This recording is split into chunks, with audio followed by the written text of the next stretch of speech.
بسم الله الرحمن الرحيم.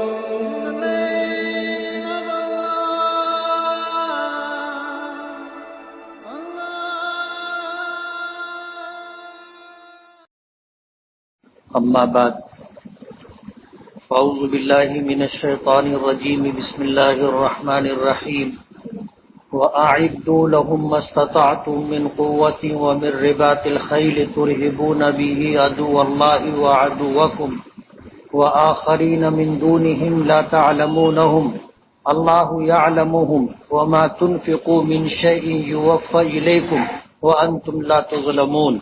صدق اللہ العظیم.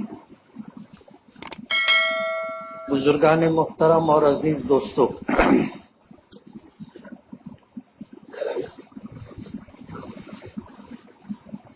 پارلیمانی انتخابات سر پر ہیں اور پورے ملک میں اس کا شور ہے. 3 چرن ہو چکے ہیں اور 13 تاریخ کو 14 چرن رہے گا. ہمارے دھولیا مالیگاؤں کا جو پروگرام ہے وہ 5ویں چرن کا ہے، یعنی 20 مئی کو ہمارے یہاں ووٹنگ ہوگی. یہ ملک کا ایک سیاسی نظام ہے اور موجودہ سیاست میں جس طرح جھوٹ، دھوکہ، فریب، ظلم و زیادتی، دھوکہ دھڑی، بھرشٹاچاری جس طرح در آئی ہے، اس کی وجہ سے ایک عام مسلمان یہ سمجھتا ہے کہ سیاست کا اسلام سے کوئی تعلق نہیں. ظاہر بات ہے، اسلام سلامتی کا مذہب ہے. اسلام انصاف کا حکم دیتا ہے. اسلامی تعلیمات زندگی کے تمام شعبوں پر محیط ہے اور زندگی کے تمام شعبوں میں حق اور انصاف قائم کرنا اور اسے قائم رکھنا اسلام اور مسلمانوں کی ذمہ داری ہے. ظاہر بات ہے کہ جب آج کی سیاست میں جو کچھ ہو رہا ہے اس کا اسلامی تعلیمات سے کوئی جوڑ نہیں ہے. جب اس کا کوئی تعلق، کوئی جوڑ نظر نہیں آتا تو عام مسلمان یہ سمجھتا ہے کہ سیاست کا اسلام سے کوئی تعلق نہیں. مسلم پرسنل لا بورڈ اور دیگر جمعیت علماء اور دیگر ملی تنظیمیں آج اس بات کو محسوس کر رہی ہیں کہ اس سوچ کو درست کرنا ضروری.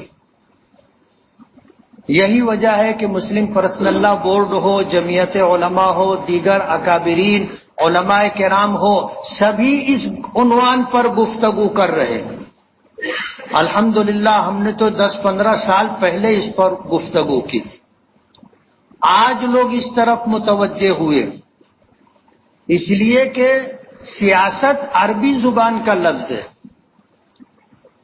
سیاست عربی زبان کا لفظ ہے جس کے معنی آتے ہیں القیام علی الشیء یصلحہ، کہ سیاست اس تدبیر کا نام ہے جو تمام چیزوں کو درست کر دیتی ہے. ایک چھوٹا سا نظام ہے ہمارے گھر کا، ایک چھوٹا سا نظام ہے ایک گھر کا جس میں 5-10 لوگ رہتے ہیں، 15-20 لوگ رہتے ہیں. گھر کے اس نظام کو درست کرنے کے لیے جو تدبیر اختیار کی جاتی ہے وہ سیاست کہلاتی. اس کو سیاست بیت کہتے، گھر کی سیاست. ایک خاندان کی سیاست ہوتی ہے کہ تمام رشتہ داروں کے تعلق سے ایسی تدبیر اختیار کرنا کہ سب کی اصلاح ہو، ان کے نظام درست ہو جائیں. یہ سیاست ہے. ایک سیاست مدن ہوتی ہے، اپنے شہر کی سیاست. ایک ملک بھر کی سیاست ہوتی ہے کہ ملک بھر میں جو نظام چل رہا ہے اس نظام کو درست ایسی تدبیر اختیار کی جائے کہ وہ نظام درست رہے. یہ سیاست کہلاتی ہے. اور جو لوگ اس ذمہ داری کو لے کر کے چلتے ہیں ہم انہیں سیاستداں کہتے ہیں۔ بخاری شریف کی روایت ہے، نبی کریم صلی اللہ علیہ وسلم نے فرمایا، کانت بنی اسرائیل تسوسهم الانبیاء کلما ہلک نبی خلفہ نبی، کہ بنی اسرائیل میں انبیاء کرام علیہم الصلاۃ والسلام جو تھے وہ ان کے نظام کو درست کیا کرتے تھے، جس میں اصلاح بیت بھی ہے، اصلاح ذات البین بھی ہے، اصلاح معاشرہ بھی ہے، اصلاح حکومت بھی ہے۔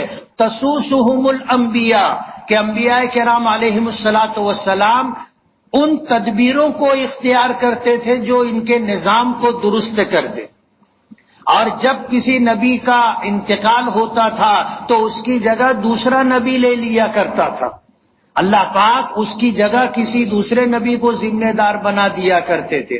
یہ سلسلہ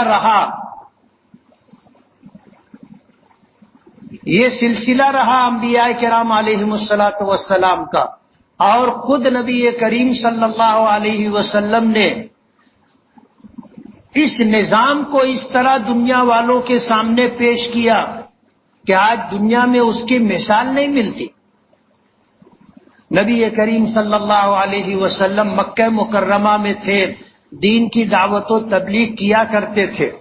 مکے کی 13 سالہ زندگی آپ کی اسی طرح گزری، اور اسی 13 سالہ زندگی کو دیکھ کر کے عام طور پر لوگ یہ سمجھتے ہیں کہ آپ کا کام دعوت و تبلیغ تھا۔ ایک نبی اعمال کی اصلاح اور نیتوں کی اصلاح کرنے کی کوشش اور جد و جہد کرتا تھا۔ نبی کریم صلی اللہ علیہ وسلم لوگوں سے کہا کرتے تھے، یا ایھا الناس قولوا لا الہ الا اللہ تفلحوا، اے لوگو لا الہ الا اللہ کہو کامیاب ہو جاؤ گے۔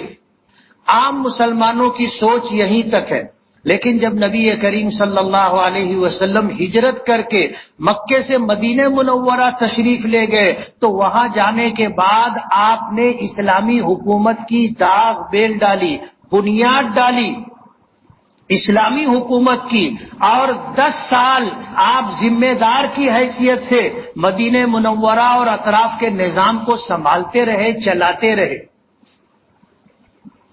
یہی وہ سیاست ہے جو آج دنیا والوں کے سامنے پیش کرنا ضروری ہے۔ اللہ کے نبی صلی اللہ علیہ وسلم نے مدینہ منورہ پہنچنے کے بعد جب ایک اسلامی حکومت کی بنیاد ڈالی تو آپ نے 10 سال کس کامیابی کے ساتھ اس نظام کو چلایا ہے، اس سیاست کو یا اس نظام کو لوگوں کے سامنے پیش کرنا ضروری ہے۔ آج ہم جس چیز کو دیکھتے رہے کہ آج موجودہ سیاست میں جھوٹ ہے، فریب ہے، دھوکہ ہے، بدعنوانی ہے، بھرشٹاچاری ہے، لوٹ پاٹ ہے، لوگوں کے حقوق ضائع کرنا ہے، اپنا گھر بھرنا ہے، یہ جو چیزیں ہم نے لوگوں میں دیکھی، ہم حیران ہو گئے کہ نبی کریم صلی اللہ علیہ وسلم سے اس چیز کو کیسے جوڑ کر کے دیکھا جائے۔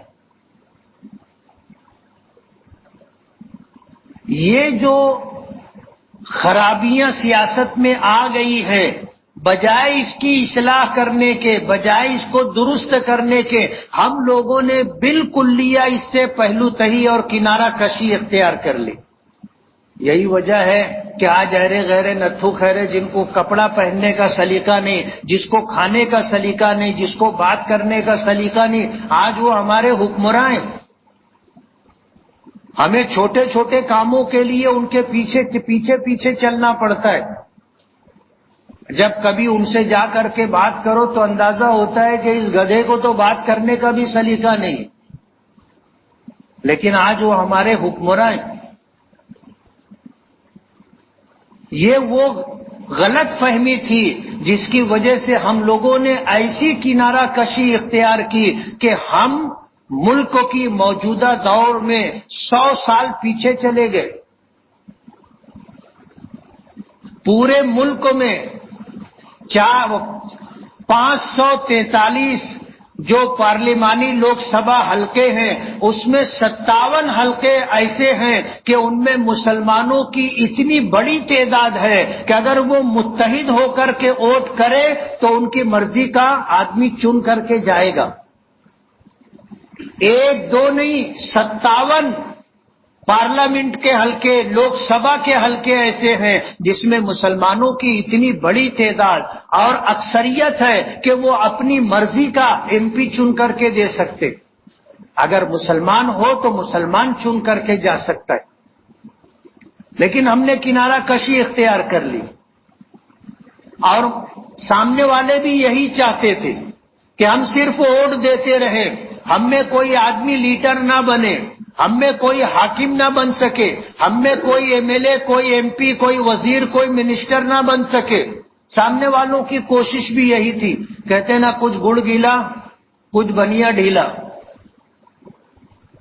آج مہاراشٹر میں آپ دیکھ لو، مہاراشٹر میں پربھنی ہے، بھیونڈی ہے، مالیگاؤں ہے، اورنگ آباد ہے، اور کچھ حلقے ایسے ہیں کہ جہاں مسلمانوں کی ووٹ اتنی بڑی تعداد میں ہے کہ وہ اگر متحد ہو جائے تو وہ جس کو ووٹ دے دیں گے وہ چن کر کے آ جائے گا. لیکن ملکوں کی موجودہ سرکار کہو یا ان کے اپوزیشن میں جو سرکار ہے، کسی نے بھی کسی مسلمان کو امیدوار نہیں بنایا. وہ یہ چاہتے ہیں کہ ہم بس غلامی کرتے رہیں، ان کو ووٹ دیتے رہیں اور ووٹ دے کر ان کو اقتدار کی کرسی تک پہنچاتے رہیں. ہماری حیثیت یہی رہے، اس سے زیادہ نہیں. بارات آپ نے دیکھی ہوگی کتنی شان کے ساتھ نکلتی ہے، اور اس میں سب سے آگے بینڈ باجے والے لوگ ہوتے ہیں جن کا لباس آپ دیکھو گے تو حیرت کرو گے. سر کے اوپر پگڑی بھی ہوتی ہے، کلادار پگڑی. جب بارات چلتی ہے تو سب سے آگے آگے وہی لوگ ہوتے ہیں، اور جب شامیانہ اور منڈپ آتا ہے تو جو سب سے آگے تھے وہ دو سائڈ میں کنارے ہو جاتے ہیں، اور پیچھے کی پوری بارات آتی ہے شامیانے اور منڈپ میں، اور ان میں سے کچھ لوگ جا کر کے اسٹیج پر اور کرسیوں پر براجمان ہو جاتے ہیں. آج ملک کی موجودہ سیاست میں مسلمانوں کا یہی حال ہے کہ ہمیں بھی بینڈ باجے والوں کی حیثیت دے دی گئی ہے. جب الیکشن آتا ہے تو سب سے آگے ہمیں ہی رکھا جاتا ہے. کسی نے کہا ہے کہ ملک کا مسلمان یتیم خانے کے اس بچے کی طرح ہے، اس یتیم کی طرح ہے کہ جب الیکشن آتا ہے تو اسے گود لے لیا جاتا ہے، اور جب الیکشن ختم ہو جاتا ہے تو اس کو واپس یتیم خانے میں چھوڑ دیا جاتا ہے. آج ملک کے مسلمانوں کی یہ حیثیت ہے. اناتھ آشرم اور یتیم خانے میں یتیم بچوں کی جو حیثیت ہوتی ہے وہ آج ملک میں مسلمانوں کی ہے.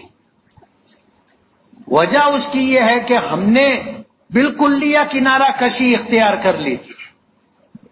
ایسا ضروری نہیں ہے کہ آپ جب اس کام کو کریں گے اور اس جماعت میں شامل ہوں گے تو آپ بھی وہی کریں جو لوگ کر رہے ہیں. ایسا ضروری نہیں، آپ کی مرضی کی بات ہے. آپ وہاں جا کر کے اپنے بس بھر تو کوشش کر سکتے ہیں. آپ پوری دنیا کو روشن نہیں کر سکتے، لیکن ایک چھوٹا چراغ جلا کر کے اتنی روشنی تو آپ کر سکتے ہیں نا. ملک آزاد ہوا، دکھ کے ساتھ کہنا پڑتا ہے کہ ملک کی آزادی کے لیے سب سے پہلے آواز مسلمانوں کی طرف سے اٹھی تھی. حضرت شاہ عبد العزیز محدث دہلوی رحمت اللہ علیہ نے کہا تھا کہ ملک غلام ہو گیا ہے، ملک غلام ہو گیا ہے، اور غلامی کی وجہ سے ایمان والوں پر فرض ہو گیا ہے کہ اپنے ملک کی آزادی کے لیے جدوجہد اور کوشش کریں. یہ فتویٰ دیا تھا شاہ عبد العزیز محدث دہلوی رحمت اللہ علیہ نے، اور اس ملک کی آزادی کے لیے سب سے پہلے فتویٰ شاہ عبد العزیز محدث دہلوی نے دیا، جس کی پاداش میں ان کے یہ جوڑ اکھاڑ دیے گئے تھے کہ یہ لکھنے کے لائق نہ رہے. آزادی کی لڑائی سب سے پہلے ہم نے شروع کی. اور 100 سال تک اس آزادی کی لڑائی میں کوئی بھی ہمارے ساتھ نہیں تھا. تنے تنہا مسلمان دیش کی آزادی کے لیے میدان میں تھا. لیکن 100 سال کے طویل عرصے سے جو تجربہ حاصل ہوا وہ یہ کہ مسلمان تنے تنہا دیش کو آزاد نہیں کروا سکتا. برادران وطن کو ساتھ میں لینا پڑے گا اور یہ کام کیا گیا. مولانا محمد علی جوہر، مولانا شوکت علی گوہر، جن کی بمبئی میں کوٹھی تھی، انہوں نے اپنی کوٹھی فروخت کی اور جو پیسہ آیا تو پھر موہن داس کرم چند گاندھی کو ساؤتھ افریقہ سے لایا گیا اور یہاں لا کر کے ان کو مسلمانوں نے اپنے کاندھے پر بٹھا کر کے گھمایا اور وہ پیسہ جو کوٹھی بیچ کر کے حاصل ہوا تھا اس کام میں خرچ کیا گیا. اور مسلمانوں نے، ہمارے اکابرین علماء نے موہن داس کرم چند گاندھی کو مہاتما کا خطاب دیا.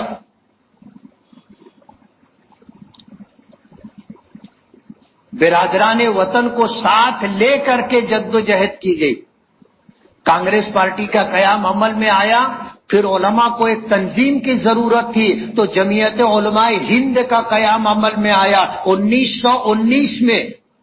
اور جمعیت علماء اس وقت سیاسی طور پر ایک جماعت تھی،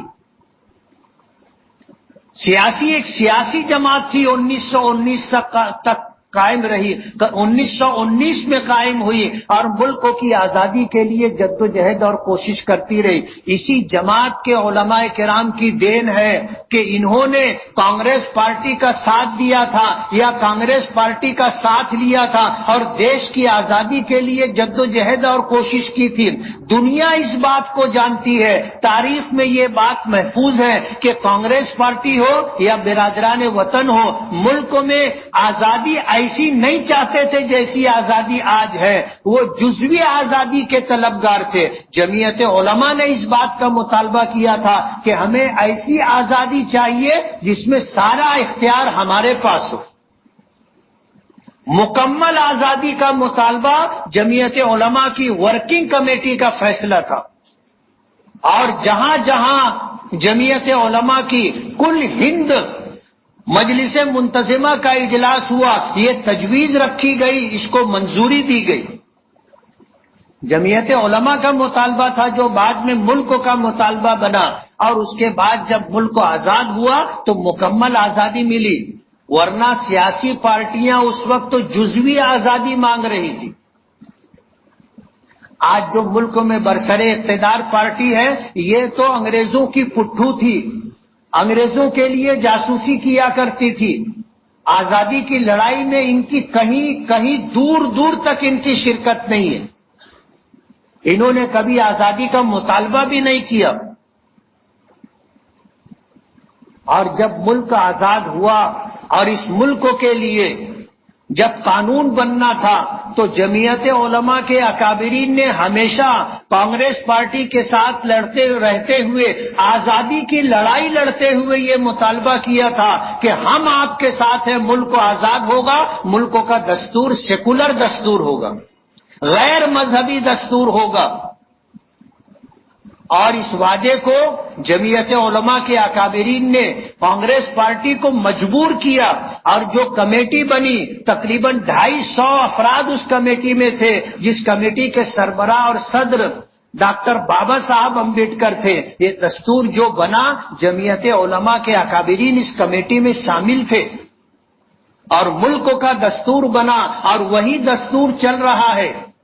آج وہ لوگ جو کبھی انگریزوں کے پٹھو تھے اور ان کے تلوے چاٹتے تھے، ان کے لیے جاسوسی اور مخبری کیا کرتے تھے، آج وہ لوگ برسر اقتدار ہیں اور ملک کے دستور کو بدلنا چاہتے، ملک کے سنویدھان کو بدلنا چاہتے.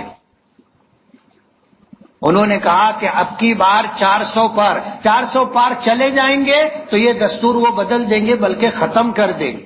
ہم نہیں کہتے، ہم تو سننے والوں میں ہے. آج اس فیلڈ میں میدان سیاست میں جو تنظیمیں ہیں، جو لوگ ہیں، وہ لوگ یہ کہتے ہیں کہ اگر ایسا ہوا تو ملک کا دستور ختم ہو جائے گا، ایسا ہوا تو ملک میں انتخابات ختم ہو جائیں گے. سیکولرزم ختم کر کے بادشاہت اور رجواڑا آ جائے گا. ہم نہیں کہتے، ہم تو سننے والوں لوگوں میں سے. آج جو لوگ یہ اس بات کو محسوس کر رہے ہیں وہ کہہ رہے ہیں، ہم تو سن رہے ہیں اور آپ کو بتا رہے ہیں. اسی دستور کو بدلنے کی کوشش کی جا رہی ہے کہ پھر آپ کو ووٹ دینے کا حق بھی نہیں رہے گا. انتخابات ختم ہو جائیں گے، ووٹ دینے کا حق نہیں رہے گا، اور اگر ووٹ دینے کا حق بھی رہا تو مسلمان کو ووٹ دینے کا اختیار نہیں رہے گا. آج ملک کو انتہائی نازک موڑ پر پہنچ چکا ہے، انتہائی نازک موڑ پر پہنچ چکا ہے، اور آج ضرورت اس بات کی ہے کہ ہم سیاست کو سمجھیں، اسلامی سیاست کو سمجھیں. نبی کریم صلی اللہ علیہ وسلم کی 10 سالہ اسلامی حکومت جو مدینہ منورہ میں قائم تھی، 2.5 سالہ حضرت ابوبکر صدیق رضی اللہ تعالی عنہ کی خلافت جو حضور کی جگہ پر قائم تھی، اس کے بعد 10 سال حضرت عمر ابن خطاب رضی اللہ تعالی عنہ کا زمانہ اقتدار تھا، پھر 12 سال حضرت عثمان غنی رضی اللہ تعالی عنہ، پھر تقریباً 4.5-5 سال حضرت علی رضی اللہ تعالی عنہ. یہ 30 سال کا جو زمانہ تھا یہ اسلامی سیاست اور اسلامی حکومت اور اسلامی خلافت کا تھا. یہ پوری دنیا کے لیے منشور ہے. حضرت عمر کا زمانہ تھا اور حضرت عمر نے 10 سال میں حکومت چلا کر کے 25 لاکھ سے زائد مربع میل پر حکومت تھی حضرت عمر ابن خطاب کی. 25 لاکھ مربع میل سے زیادہ. ہم نہیں کہتے، گاندھی نے یہ بات کہی ہے کہ اگر اسلام کو ایک عمر ابن خطاب اور مل گیا ہوتا تو پوری دنیا میں اسلامی حکومت کے علاوہ کوئی حکومت نہیں ہوتی. ہم کہیں گے تو لوگ بولیں گے تم اپنی دہی کو تو سبھی میٹھا کہتے ہیں، اپنے لوگوں کی تو آپ تعریف کرو گے، لیکن جو مسلمان نہیں ہیں لیکن کچھ سمجھتے ہیں، کچھ جانتے ہیں، آج ان کا یہ کہنا ہے، ہم نہیں کہتے.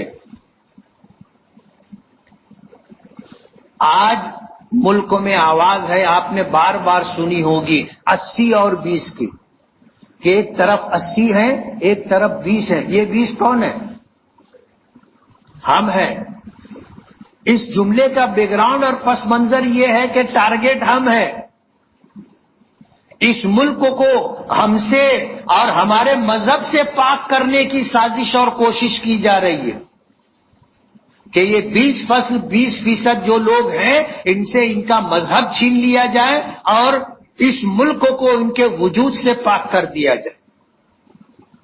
میں نے عیدگاہ سے یہ بات کہی تھی کہ CAA کا قانون بن چکا ہے.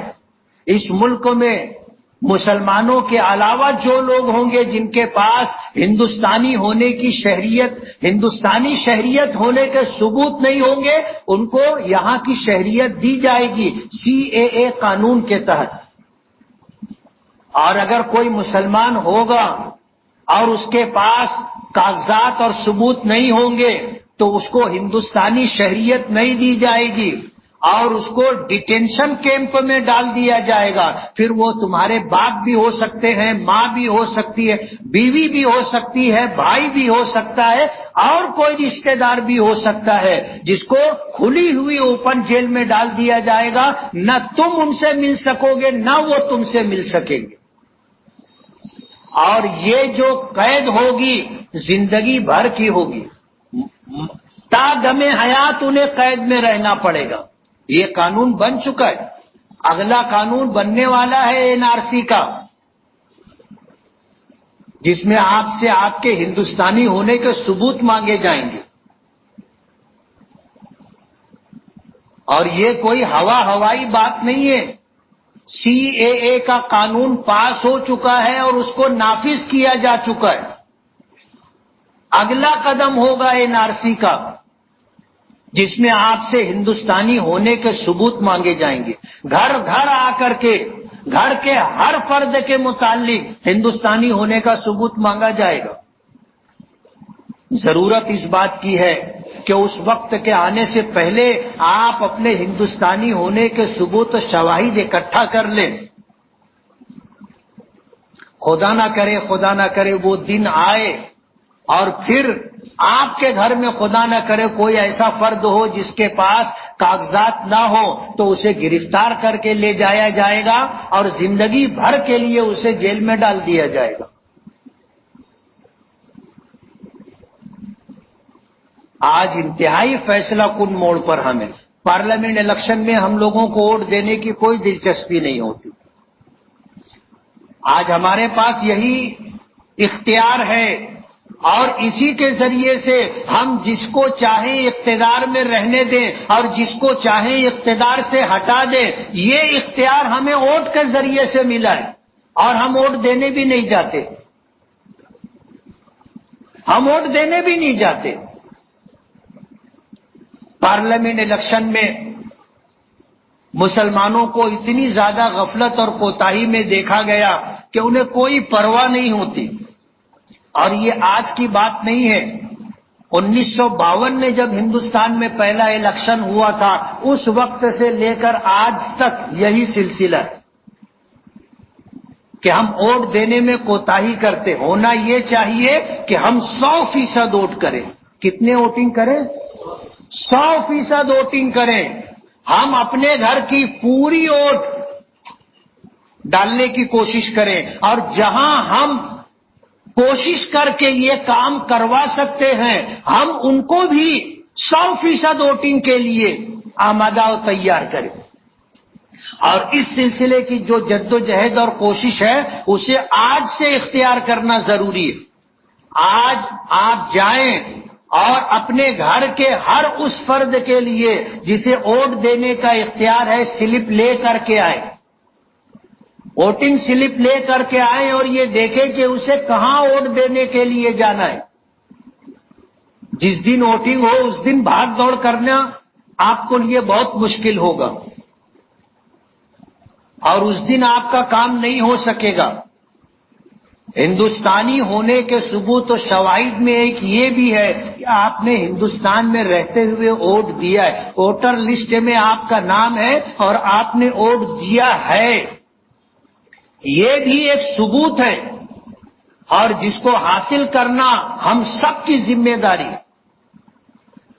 اکابرین علماء نے، ہندوستان بھر کے علماء نے یہ فیصلہ کیا ہے کہ پورے ملک میں مسلمانوں تک یہ پیغام پہنچایا جائے۔ مالیگاؤں میں مولانا عمرین محفوظ رحمانی صاحب، مفتی محمد اسماعیل قاسمی صاحب، قاری اخلاق احمد جمالی صاحب، شاہد اقبال صاحب، صوفی نور العین صابری صاحب، حاجی اطہر حسین اشرفی صاحب، مولانا شکیل احمد فیضی صاحب، ڈاکٹر رئیس احمد رضوی صاحب، کل جماعتی تنظیم اور اسی طرح دیگر علماء کرام، ان تمام لوگوں کی دستخط کے ساتھ یہ پوری شہر کی تمام مسجدوں میں یہ تحریر پہنچائی گئی ہے، جس کا عنوان یہ ہے کہ لوک سبھا انتخاب 2024 میں ووٹ دینے کے لیے علماء کرام اور ذمہ داران جماعت کی ملت اسلامیہ مالیگاؤں سے دردمندانہ اپیل۔ السلام علیکم ورحمۃ اللہ وبرکاتہ۔ آپ اس بات سے بخوبی واقف ہوں گے کہ 2024 کے لوک سبھا کے الیکشن کی تاریخوں کا اعلان ہو چکا ہے۔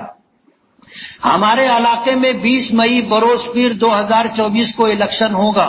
یہ الیکشن کئی پہلوؤں سے ماضی کے مقابلے میں ہم سب کے لیے انتہائی اہمیت کا حامل ہے۔ ہمارا ملک بھارت اس وقت تاریخ کے انتہائی فیصلہ کن موڑ پر ہے۔ اس الیکشن سے غفلت برتنا اور ووٹ نہ دینا ملک و ملت کے لیے بڑے خسارے کا سبب بنے گا۔ ووٹ جمہوری نظام میں مختلف پارٹیوں کے اقتدار میں باقی رہنے یا نہ رہنے کا مؤثر ترین ذریعہ ہے۔ اللہ تعالیٰ نے ہم کو اپنے ملک اور اپنے دین کے تحفظ کے لیے ہر ممکن مثبت اقدامات کرنے کا حکم دیا ہے۔ علماء کرام کا اتفاق ہے کہ جمہوری ملک میں ووٹ دینا ایک طرح کی گواہی اور دینی فریضہ ہے جس کا درست استعمال ہر مسلمان پر ضروری ہے۔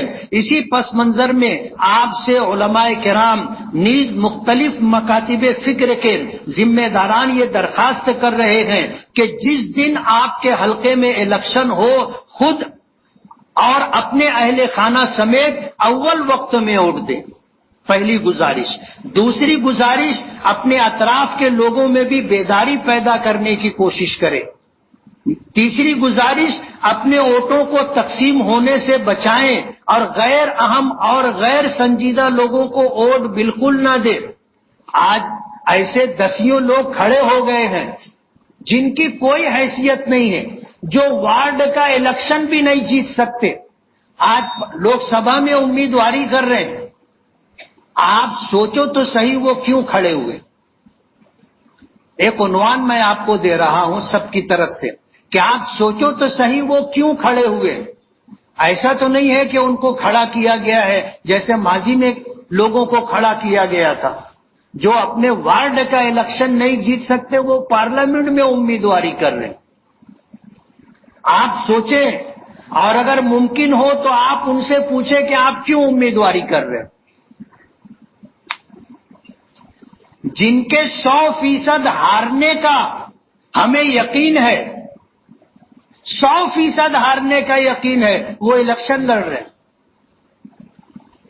اگر 1% بھی ان کے جیتنے کی امید ہوتی یا چانس ہوتا تو بات کی جا سکتی تھی۔ ان کے تو 100% ہارنے کا امکان، اور اس کے باوجود وہ الیکشن لڑ رہے ہیں۔ اس لیے ایسے غیر اہم اور غیر سنجیدہ لوگوں کو ووٹ بالکل نہ دے۔ نمبر 4، ووٹ دینے سے پہلے ووٹر ہیلپ لائن ایپ کے ذریعے یا BLO کے پاس جا کر اپنا نام ووٹر لسٹ میں چیک کریں اور ووٹ دینے کے لیے سلپ حاصل کریں۔ نمبر 5، ووٹ دینے جاتے وقت شناختی کارڈ، آدھار کارڈ ساتھ لے کر جائیں۔ نمبر 6، جو لوگ اس معاملے میں ملک و ملت کی مدد کر سکتے ہیں وہ ضرور کریں۔ ووٹر لسٹ میں نام درج کرنے یا نام کو تلاش کرنے میں لوگوں کی مدد کریں۔ اور نمبر 7، تمام کلبوں اداروں کے ذمہ داران سے گزارش ہے کہ اس کام کو اپنا دینی و ملی فریضہ سمجھ کر 100% ووٹ کروانے کی کوشش کریں تاکہ خاطر خواہ نتائج حاصل ہو سکے۔ ہم ایک بار پھر تمام ملت اسلامیہ کے ایک ایک فرد سے درد مندانہ گزارش کرتے ہیں کہ ملک و ملت کی بھلائی اور اپنے بہتر مستقبل کے لیے 20 مئی بروز پیر ووٹ دینے ضرور جائیں۔ ووٹ دینا نہ صرف ہماری ملکی ذمہ داری ہے بلکہ ہمارا دینی اور شریف فریضہ بھی ہے۔ اللہ ہماری کوششوں کو ملک و ملت کے لیے ثمر آور فرمائے، آمین۔ یہ اپیل شہر کے علماء کرام آپ سے کر رہے ہیں، اور آج اور اگلے ہفتے شہر کی تمام مسجدوں میں یہ گزارش، یہ اپیل پڑھی جائے گی اور آپ تک یہ پیغام پہنچانا تھا۔ اس اپیل کے ذریعے اپنا پیغام پہنچانے کی کوشش کی جا رہی ہے، اس لیے ہمیں اپنی غلط فہمی ختم کرنی ہوگی۔ سیاست کا مذہب سے کوئی تعلق نہیں ہے، ایسا نہیں ہے، بلکہ سیاست ہماری شریعت کا ایک حصہ ہے اور بہت اہم حصہ ہے۔ ماضی میں 10 سال پہلے میں نے یہ بات کہی تھی کہ یہ خدمت کا سب سے بڑا میدان ہے، خدمت کا سب سے بڑا میدان ہے۔ آپ اس میں رہ کر کے ہر وہ کام کر سکیں گے جو سماج کی اور سماج میں رہنے والے افراد کی ضرورت ہے، ورنہ آپ کو ایرے غیرے نتھو خیرے لوگوں کے پاس جانا پڑے گا اور ان کے پیچھے پیچھے گھومنا پڑے گا۔ اس لیے اسلامی سیاست کو سمجھیے، اپنی ذمہ داری کا احساس کیجیے۔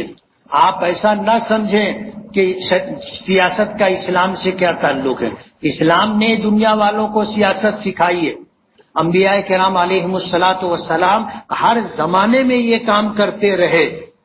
میں نے بخاری شریف کی حدیث آپ کو سنائی ہے، کانت بنو اسرائیل تسوسہم الانبیاء، بنی اسرائیل کے انبیاء کرام علیہم الصلاۃ والسلام ان میں رہ کر کے سیاست کیا کرتے تھے۔